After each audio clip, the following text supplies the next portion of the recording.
Fala pessoal, tudo bem com vocês aí? Boa noite para todo mundo. Prazer estar com vocês aqui mais uma vez. Coldplay tocando, travando, né? A internet trava, não tem jeito, não tem muito o que fazer. Gente, vamos lá, Temer, golpista, preocupação de 2016. Essa lei que criou um artigo nos processos judiciais envolvendo o julgamento de crimes hediondos. Vamos lá, tenta dar uma segurada aí, pessoal. Vamos escrever aí.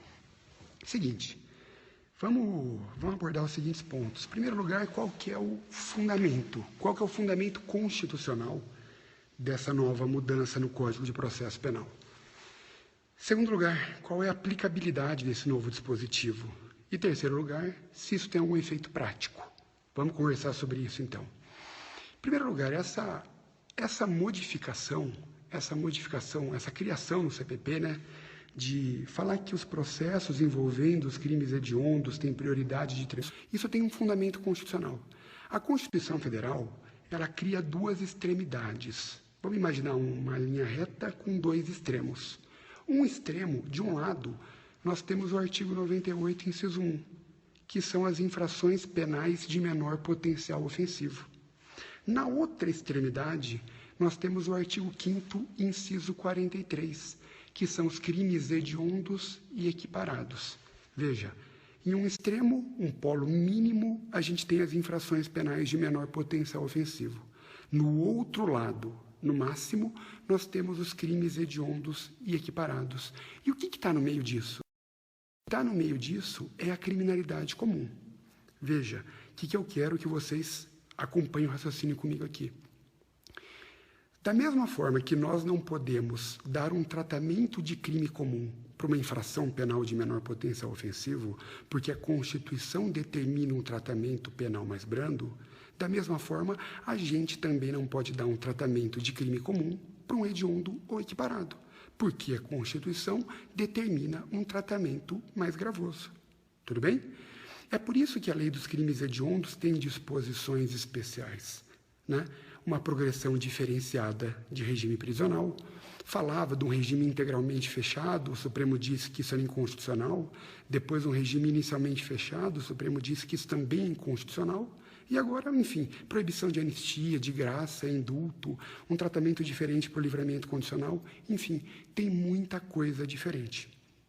Qual é o fundamento constitucional desse tratamento prioritário dos processos envolvendo crimes hediondos? Veja, se a Constituição determina um tratamento diferenciado para o crime hediondo, isso não pode se limitar ao campo penal. Esse efeito também tem que se estender ao processo penal.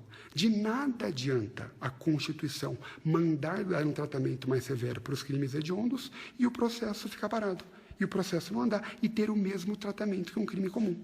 Certo? O legislador demorou para perceber isso, demorou para fazer essa distinção no tratamento processual. Se a Constituição manda ter um tratamento diferente, mais severo, o processo também tem que ser mais rápido, porque há um interesse maior do Estado na punição destes delitos, porque eles são mais graves. Tudo bem? Tranquilo nesse ponto, né? Segundo ponto, gente, qual é a aplicabilidade desse artigo 394, letra A? O legislador aqui pisou na bola mais uma vez. O legislador aqui vacilou mais uma vez. A aplicabilidade é o seguinte, gente. A lei diz que a prioridade é apenas para o julgamento dos crimes hediondos. Falou em crimes hediondos e parou por aí. Não falou dos equiparados a hediondos. Não falou do tráfico de drogas, da tortura e do terrorismo. Mas, gente, é claro que essa prioridade de tratamento também se estende aos crimes assemelhados ou equiparados a hediondos. Perceba, no artigo 5º, inciso 43, a Constituição colocou os crimes hediondos e os equiparados no mesmo patamar. Por isso que eles têm esse nome de equiparados a hediondos, de assemelhados a hediondos. O que a Constituição diz? Que tanto as leis como os magistrados, no caso concreto, devem dar o mesmo tratamento que dispensam aos crimes hediondos aos equiparados. Então, é lógico que isso vai se aplicar. O pessoal pergunta, isso é analogia em Malam Partem? Não é analogia em Malam Partem, é uma interpretação extensiva, perfeitamente possível no processo penal. Tá? É uma interpretação extensiva. Infelizmente, o legislador processual disse menos do que deveria, disse menos do que queria. Ficou faltando coisa aí na lei. Beleza? Terceiro lugar, gente, uma pergunta que se faz aqui. Será que isso vai surtir algum efeito prático? Na prática? Isso vai trazer diferença na tramitação dos processos? Acho que muito pouco. Muito pouca diferença. Tá? Muito pouca diferença. Por quê? Todo mundo sabe, a realidade é a seguinte, é insuficiência de recursos, é um mau aparelhamento da justiça penal, está cheio de processos parados, a morosidade dominante cada vez mais forte, e existe uma prioridade no tratamento das ações penais dos crimes hediondos? Existe, mas há uma prioridade ainda maior para réu preso. Então, mesmo se o crime não for hediondo, mas o réu estiver preso, esse réu preso tem prioridade na tramitação em relação ao réu do crime hediondo, que está solto. Tá bom? Agora, se um crime comum e um crime hediondo ou equiparado, os réus estiverem igualmente presos, prioridade maior para o hediondo ou equiparado. Beleza? Crime comum e hediondo ou equiparado, com réus soltos, nos dois casos, prioridade para o processo do crime hediondo ou equiparado. Tranquilo? Coisa simples, não tem dificuldade nenhuma nesse dispositivo. É uma inovação, mas que não traz nenhuma dificuldade. Não tem nada mais para falar do que isso. Se eu ficar falando mais, a gente está enrolando, né? Rapidinho, eu vi muita gente perguntando do livro de difusos. No final dessa semana agora, no começo da próxima semana, no máximo, começam as vendas. Está prontinho, muita atualização, muita coisa nova. O livro ficou show de bola, tá bom?